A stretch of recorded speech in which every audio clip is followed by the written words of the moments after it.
Hello and welcome back. This is week 2 since we've actually came back and rebranded the channel. This week we're going to look at a different shot that I did. Another shot I've had a lot of requests to break down. This shot is probably, well, it is 10 times more complicated than the last shot. This shot has a lot of different complexities, which I will kind of go into detail, the problems and the difficulties with this shot in ways I could have made it easier, but chose not to because I think the easier approach wouldn't have looked as cool as the harder approach. So here is the shot.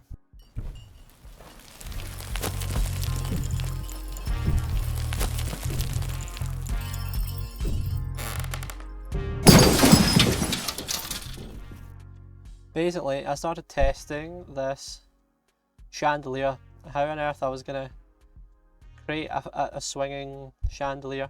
This is quite a tricky thing to do in 3D because you're dealing with a few different difficult things. Here, I'm on my graphics tablet. The first one is, it's an RBD, it's a rigid body, so all these things have to collide with one another, but they're not soft. And then you've got the beads holding them together, and the rope that the chandelier should be suspended from is all a soft body. So you can't simulate both at the same time. You have to simulate them separately. So the first step was to create, I'll draw on the side, create a rope or some sort of point where you add some weight to this point, this rope. You add some weight, and this weight is gonna resemble the chandelier, right? But because you can't simulate them together, there is no chandelier attached to here. So the chandelier is actually not driving the rope. You add some mass, so you can add a bit of mass to the end of the rope, like a ball, or just add in onto the end of the rope that point, because your geometry is made up of multiple points. This line that makes up the rope, and then these are points which are then connected. So add some weight to the end here. My graphics tablet's being weird. A few moments later. This app isn't working very well, but basically you add some mass to the end of the rope, and this will resemble a chandelier. And then you take that point, once you've simulated the rope, you then take the rope, and then you attach with some constraints these rings. Now, to get this balanced properly, this was one of the early tests and I was still having some issues with it. But this is actually a simpler version than the final one, because in the final piece, these rings have to bend and deform. So these are actually then split up into separate pieces as well. Man, it would be good if I could actually write on this. These are broken up in each ring is actually fractured into several pieces, so that then it deforms, and that creates the male bending. So there's a whole load of different constraints going on in here, and I could probably create a video just on how the chandelier itself was set up, which I probably will end up doing. And then the wires hold the chandelier together. Again, they're a separate simulation altogether. So in this one chandelier, you've actually got 3 different simulations. You have the rope that the chandelier is suspended from, you have the rings of the chandelier, and then you have the wires between the rings of the chandelier. They're all their own simulation. So these wires are just being influenced from the animation of the pre-simulated rings. So there's a lot going on, and then setting up the constraints between the rings is a bit of a nightmare, but I can go into that in a different video. This is just a breakdown of kind of the whole process of the shot. So this is where I started. Now, the next thing was to test how I was going to rip through the ceiling of the building. This was a little test. I knew that I wanted the pieces to fly into the camera, but again, this doesn't really matter in this one because this isn't the actual. I hadn't actually modelled the environment I was going to create the final image in. This I was experimenting with some curtains. This is starting to become closer to the end. Well, closer to what I was starting to envision, but it completely changed again. I was trying to avoid a close up. Eventually, I realised a close up is what everyone would want to see of the chandelier landing. I knew that this close up would be a challenge, a big challenge, and I was scared of doing it, but then I ended up going for it, and then I changed up a little bit and doing a close up of the chandelier landing. This is another version. So the chandelier had to hit certain beats as though the chandelier rope was ripping through geometry or construction that was above the ceiling. Figure if this pen was the rope, animated the rope to go like this and drop every now and again so that you get these beats as though the rope's ripping through something above the ceiling. That's the idea. It's quite a long process to get right. I even was experimenting with putting cracks in the ceiling and things as well. This is actually the reference. I should have started with this. This is the reference. It was from a movie. I ended up not following the reference at all. The reference is from Phantom of the Opera, but this reference, I wanted to show more destruction than this shows. I don't think I can. I'd best not get copyright there, but yeah, this was the reference. We've got some dust in here now as well. So in this version, we hit the chairs, but everything feels a bit too stiff.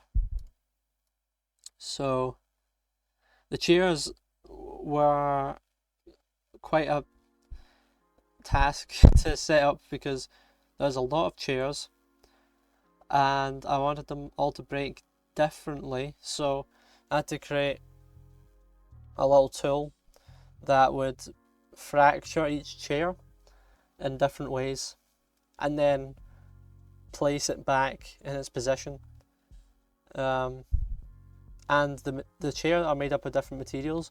So you've got the fabricy, cushiony bit, and then you've got the wood, and then the wood has to break along the grain, the wood grain. So you have to think about, well, what direction would the wood grain go on the chair, and how would it break? So then I had to create a tool that would align each piece of the chair to a certain direction, so that then I could fracture it with the wood grain going the correct way, and then from there put each piece of the chair back to its position, then put the chair back to where the chair was sitting, because all this has to be done at the origin.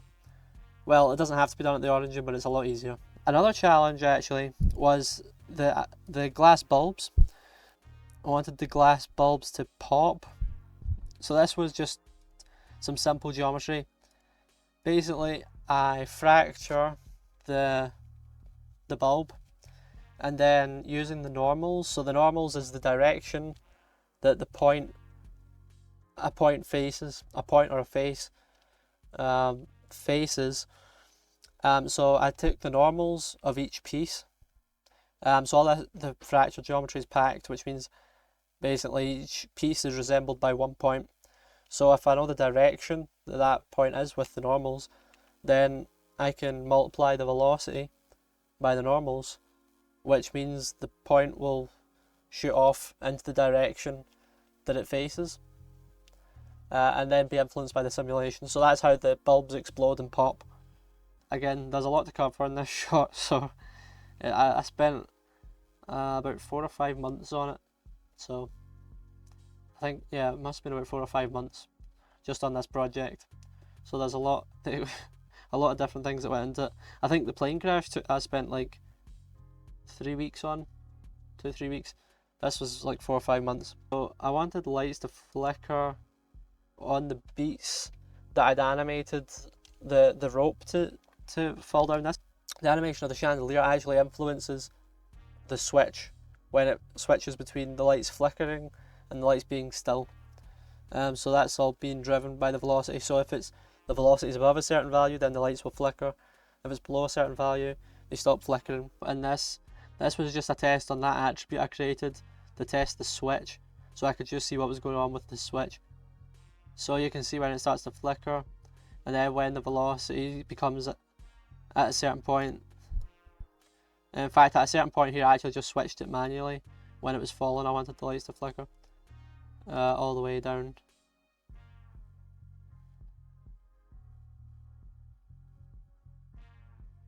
Something that's actually worth showing here is that I had a side view. So there's 2 cameras, and each one is a completely different setup, which you can see here.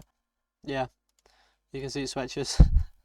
So the chandelier actually jumps up a bit in the second shot. This is just cheating to make the shot work. In fact, you can actually see where I spawned some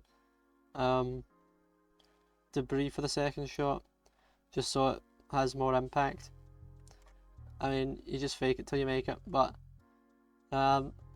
there's even some impact dust, which is similar to how I did it for the plane crash. In fact, it's the exact same way I did it for the plane crash. If you haven't seen that video, check that out. But again, I could do a whole video just on that. So this is just a breakdown on the shot as a whole. As you can see, there is a lot of different elements, and it would be too crazy to do a tutorial on this shot. This is it's just impossible. There's so much.